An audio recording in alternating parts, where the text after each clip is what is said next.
Hello again, my name is Les Ross from HighlanderSchoolofGolf.com. I'd like to welcome you back to the third and final video in this mini series of videos I've put together on the importance of maintaining the firm left side on your backswing. During the first two videos I showed you what impact an elbow break would have on your torque and distance potential, and also what impact the elbow break would have on your swing balance potential and your swing balance, and certainly on your swing consistency. During this video I'd like to show you a couple of routines that would help you maintain the stability of that left side and be successful on your backswing to avoid any elbow break. And the first comes down to your setup. If you look at the motion of your elbow, how you position your elbow in the setup will also determine the stability of your takeaway. And let me show you how. If you were to position your elbow so that it's pointing towards the target, it's very easy to actually bend your elbow in this direction, obviously in the direction of the backswing. However, if you were to rotate your elbow around to where it's pointing more towards your left hip, you obviously can't bend it at all. So I encourage you, when you go into your setup, to focus more on rotating your elbow around from looking at the target to more positioning towards your left hip, because that puts you in a strong position. So on the takeaway, right away, you're not going to experience any bend. The next routine is very, very simple, and it's not something you can do in the range, but it's something that you need to do at home. Obviously, an elbow bend occurs because you've stretched that muscle in your the muscles in your left side beyond their limits of flexibility, and it's just forcing that break because they can no longer hold the position.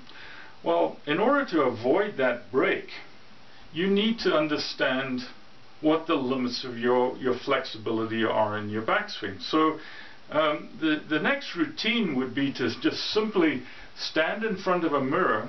I've actually got a mirror in front of me so I can see what I'm doing, but stand in front of the mirror and just rotate your backswing until you start to see that elbow break. Now once that elbow break occurs, notice that position in your backswing, and that's something that you need to try and work within that range of motion, because you know that if you swing beyond that, you're definitely going to see the elbow break, and then you're facing all of the problems that we discussed in the first two videos.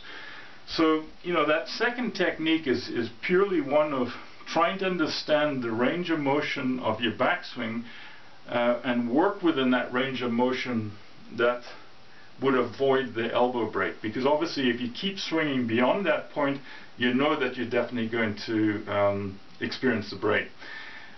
So once you understand that, then you're going to try and groove your swing, and this is what you'd have to do at home in front of a mirror.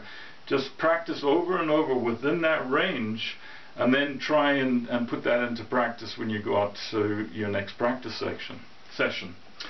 The third and final point, just to give you, is all associated with your takeaway. As I mentioned in the second video, always encourage you to start your takeaway on the backswing by a rotation of your left shoulder, because you know, one of the things that you want to avoid is any movement of the hands on the takeaway, because that can put you in the wrong position on the backswing.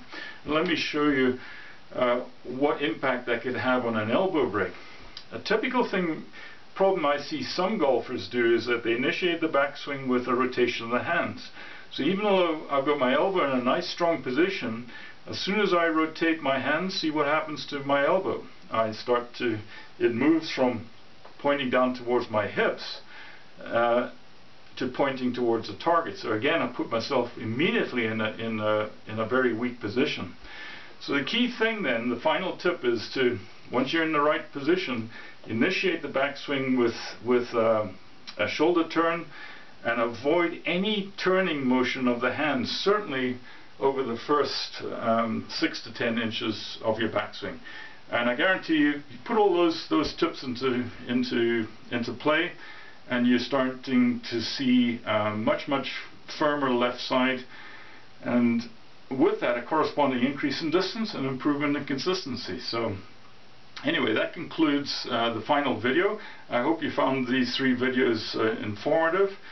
If you're looking for more tips on the mechanics in the swing, again, I encourage you to visit my golf book website. It's at breakingthedistancebarrier.com, and pick up a copy of that. There's literally 15 to 16 different tips that you can apply to your swing that are similar in nature to what I've just described here, that will help you improve your consistency and also get a corresponding increase in distance. So give it a try. Best of luck. But most of all, thanks very much for listening to me during these videos. I hope you found them useful, and I look forward to working with you next time. Bye for now.